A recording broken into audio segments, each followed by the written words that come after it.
All right, so now we're ready to do the woodwinds. We just scored the brass, and of course, if you have good scoring in the brass, especially outdoors where you particularly want a lot of volume and power, that's 90% of it. But when you're in a concert band and you have different possibilities of color using woodwinds in very imaginative, much more imaginative ways, then it's a different thing. But we're going to do this just as a using the same thing, keeping the instruments in the same tessitura, which happens to be this medium bright on the E flat major triad. So I'm selecting a note, E flat, mostly because of just the tessitura. The piccolo could go up a fifth higher than that note. And remember that anything on the staff is not really going to be heard in a tutti scoring. Tutti meaning everyone playing. So here's medium bright. E flat also in the flute. Of course, the piccolo is sounding an octave higher. Then the oboe, putting it on the G, just above the staff.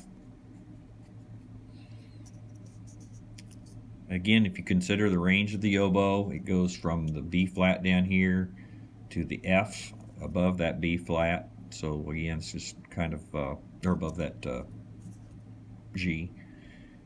So then the clarinet is, first clarinet is going, the three clarinets are going to double the trumpets. The same notes that we had here, E flat, G, and B flat. So those will be your clarinet notes as well as the trumpet notes. This puts them in a little lower tessitura than the other instruments, but it's still a range that they be heard very well in. Then your low woodwinds, which we have bass clarinet, we have bassoon, we have baritone saxophone. Those instruments are being scored on the root of the chord with this particular exercise that we're doing. So the bass clarinet, got those. I've just written the bass clarinet or the bass clef for the concert pitch, which is down here on the E flat. Same note the bassoon, same note the bari sax.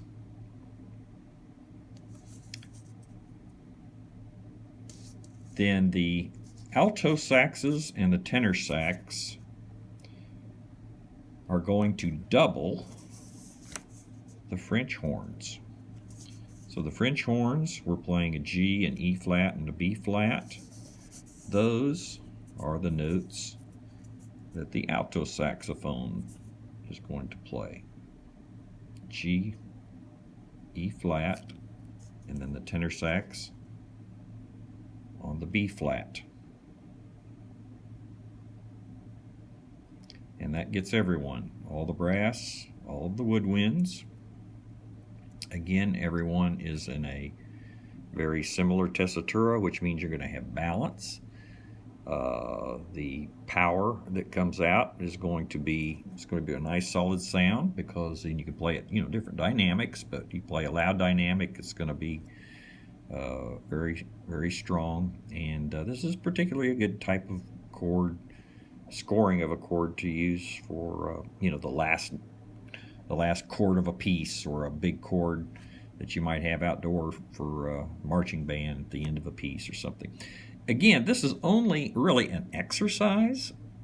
There's lots of ways to score a chord, but what I'm wanting to teach you through this is the relationship of the tessituras and the instruments.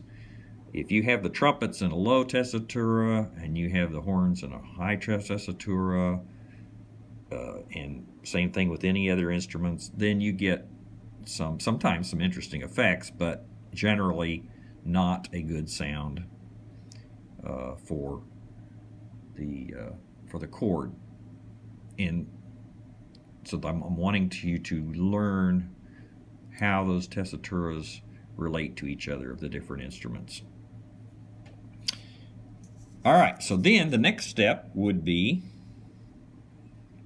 to transpose this. And the first thing I want you to do is to transpose the key signatures. So we are in concert E flat.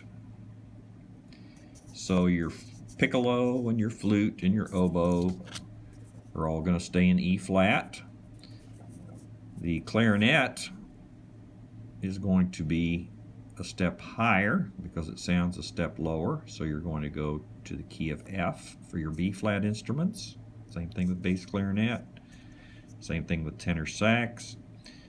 Your bassoon, of course, is in concert pitch, and then our alto saxophone would be in no sharps or flats. Now the Sibelius puts a 3 flat thing in here, or 3 natural signs, but you wouldn't need those.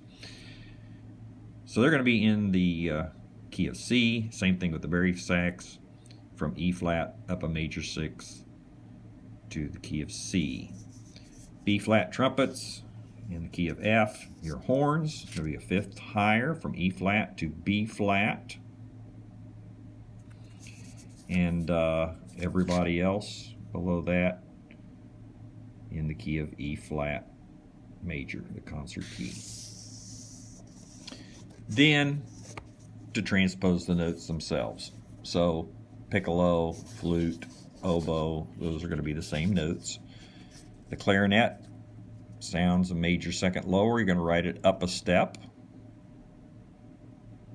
So their note would be F. And then the B flat and G for 2nd and 3rd clarinets is going to be an A and a C, up a step. The bass clarinet, it's in bass clef here for the concert pitch. It's going to sound an octave and a major 2nd higher, so we're going to put that in treble clef, and you're going to wind up with that F below the staff.